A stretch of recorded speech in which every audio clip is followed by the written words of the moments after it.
Hey guys, Checkers here. And today the story that I'm going to be telling was at the time one of the most terrifying, but now looking back at it in retrospect, one of the most hilarious stories from back in my hoodlum days. So I hope you guys really enjoy this one. So growing up, I spent my teenage years in Reno, Nevada. And the way that Reno was set up, at least at the time that I was living there, is typically as you would get further south, the houses and the neighborhoods would get nicer and nicer and more affluent and affluent. And I didn't live in the very south end of town, but I did live more in the southern area of the town. And the downside to this, especially as a teenager, is there wasn't a whole lot of bus service to the area because why would you take the bus somewhere when you could afford a car and you had a car and you could just drive yourself? So me and my friend got in this really terrible habit, if you would call it that, where what we would do is we would catch the first bus out of town, which usually was around 7 p.m., go downtown, hang out with some friends we had there, just get inebriated on pretty much anything we could get our hands on, then catch the first bus back in the morning, which also was typically at 7 a.m. And this story is occurred during that phase of my life. So during one of our outings, we met up with some friends. Then those friends had friends and friends of friends and so on and so forth, and we had a small group together.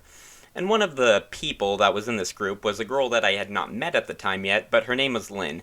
And the thing about Lynn is she was really pretty, but she was a goth girl. And typically at the time I had long jet black, straight emo hair, and I typically went for girls that had more emo looks. And also on top of that, she was way taller than me, so, I didn't really think much of trying to, go towards her or any of that stuff. But during one of these outings, I was just having a really bad depressive episode at the time. I just wasn't feeling too hot. Then on top of that, my buddy who was with me at the time also, Bob, he was coming down off Molly, so he was just being an absolute douche to me, and I just wasn't having a good time. So naturally, during that day, I was a little bit reclusive, and I didn't really talk much. Well, come the next day, I go home and all that good stuff. Then naturally, I added Lynn on Facebook because I had met her, and, that's just what you typically do when you meet a new acquaintance and you want to stay in touch with them. Well, I didn't really think much of it, but then she messaged me. Then she's like, hey, I noticed that you were being a little quiet and a little down. Like, are you okay? Is everything good? Then I just explained myself. I'm just like, oh, yeah, I just wasn't having a good time at that time. I just, wasn't feeling too hot. So I just kind of was quiet and, stuck to myself. Then she's like, oh, okay, that's good. Just wanted to make sure you were doing okay. And then, naturally we started talking and things progressed. And it became very apparent to me that she was attracted to me, and to put it quite frankly, she was just DTF. So, we started talking, and, at the time I was a horn dog, and, I would go for anything really that I could find that met my standards at the time. So, we started talking, and she's like, yeah, so, I live here, and then I looked up her address, and I actually realized that she lived very close to where I lived at the time. It was only about, I'd say, less than a mile away. And she just didn't go to the same high school as me because my high school kind of had a reputation of sucking, and to be honest, I really don't blame her for that. Then she's like, yeah, so, I live here. Then on top of that, the best thing is that, my bedroom is on the bottom floor of the house, and, I don't have a screen on my window, so pretty much what can happen is, we can just wait for my parents to go to sleep one day, and you can just sneak in through the window. Then I'm like, oh yeah, that sounds awesome. Like, one day when we're both free and we don't have anything going on one night, maybe we can, meet up and have this happen. So a few weeks pass, and then one night I'm at a local pop punk show with a friend who drove us there. And then while I'm at this show, Lynn goes ahead and sends me a text. Then she's like, hey, I'm not sure if you're doing anything tonight, but, I'm home and I'm not doing anything. Like, I mean, if you'd like, you're more than free to, come over tonight and we can make this happen. So I asked my friend who drove me there, I'm like, hey, would you mind dropping me off at this girl's house instead of my house? Like, she's right by me. It's not too far out of the way. Then he's like, oh yeah, sure, man. No problem at all. Yeah, we'll make this happen. So we looked up her address, and it turns out that she actually lived, like, right near a shopping center. So what I did is I just had my friend go over and drop me off in the shopping center. Then from there, I walked over to her house. So I get over to the front of her house, and her window is right next to the front door of the house. So what I do is I go ahead and I give her a call. Then I'm like, hey, I'm here. Then she's like, oh yeah, my window's the one right by the door there. I'll go ahead and open it up, and you can just, slip on in. And it was like around, I believe at the time, either October or November. So it was the fall, so it was getting pretty cold. So, she naturally did not have her window open. So she popped it open, and, I crawled on in, and then, we kind of talked a little bit like, hey, I'm here, blah, blah, blah, blah, blah, blah. We were trying to whisper because her mother was home. We just were under the impression that she was asleep. So we just kind of, tried to keep it on the down low. And you can kind of assume what happens from here. I'm not going to get into too much detail on it because that's not really what we're here for. But, we did the standard amount of foreplay. Then we started, doing what we were there to do.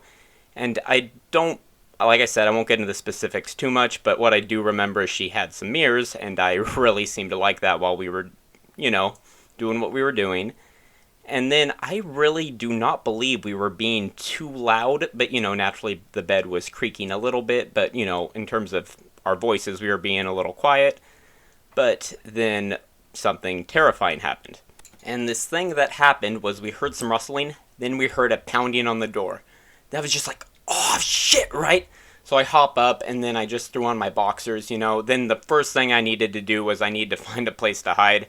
And the nearest spot was not a good hiding spot at all, but it's the first spot I found. And that was right next to the door, there was a desk, right? And when I say the word desk, I don't mean like a desk with drawers and, the sides covered or anything. No, it was literally just like a small table that was just there, with just 4 legs, not covered at all. So the first thing I did is I bolted under that desk. So I'm hiding under this desk, and Lynn just throws a blanket around herself. I believe that she mentioned that she does routinely sleep naked, so, her mom coming in the room and her being naked wouldn't be a huge red flag. So she just goes ahead and answers the door, and then, her mom walks in, and I'm just hiding under a desk. All I can see is feet, right? I don't really see what's going on. And she's like, what's going on in here? Then Lynn's like, oh, nothing, it's just me. Then she's like, well, that's weird, because I'm hearing, like, the bed creaking and noise, like, what's going on here? She's like, nothing, it's just me. Then her mom's just like, okay, whatever, and she just shrugs it off, and then she goes out the room. Then after she goes out the room, Lynn shuts the door behind her and locks it. After this, Lynn goes and turns around and faces me, and then, I crawl out from under the desk, and I'm freaking out at this point, as you can assume. And then I remember Lynn whispered something to me. She's like, it's okay, like, don't worry. Then I'm like, no, I'm leaving right now. Like, this is too much for me. I am like the exact opposite of aroused. I couldn't have, be more stunned than that. Then before you know it, we hear a pounding on the door again. So I freak out and I dash under her desk again because, I had no time to think of a better hiding spot. And the thing about Lynn is that she was really artistic, right? And she would just do random sketches and drawings and stuff like that all the time. So naturally, there was just a whole bunch of pieces of paper just scattered throughout her bedroom. And when I dove under the desk, my left hand landed on a piece of paper, and I just held it there while she opened up the door and her mother came back in the room. So she opens up her door, and then her mother comes back in the room. Then her mom says something along the lines of, Lynn, what's going on here? Why do you keep, shutting the door and locking it behind you? Then she said, well, because you keep on trying to bother me, or something to that sense, right? So her and her mom, they're kind of, arguing a little bit. Her mom's like, there needs to be someone here, right? Blah, blah, blah. Then she just keeps on denying it. Then while this is happening, I move my hand off this piece of paper that it is on. And then it is super, super loud when that happens. And, while they were both kind of having their conversation while this happened, then they both just stop. And I can just imagine at that time, obviously I couldn't see her face, but I can just imagine her eyes just grew to the size of the moon. Then her mom, after this, she just said, Lynn, there better not be anybody in that closet, right? And I remember I'm just sitting there, and I was just thinking in my head, this is terrifying. This cannot be happening. This is not happening right now. I'm not really in this situation. This is some sort of a nightmare, right? I was in like almost a dream-like state, and I was just freaking out. So anyway, her mom goes over, and they open up her closet door, and naturally, there's no one in there. And looking back at it now, her closet doors were mirrors, so I have no idea how she didn't see me in the reflection of that. I must just be super lucky, or I might have been on God's side there, or something was going on. So naturally, they open up the door, and obviously there's no one in there because I'm hiding under a desk. I'm not hiding in a closet. So then her mom just shrugged, and she was just like, Lynn, go to sleep.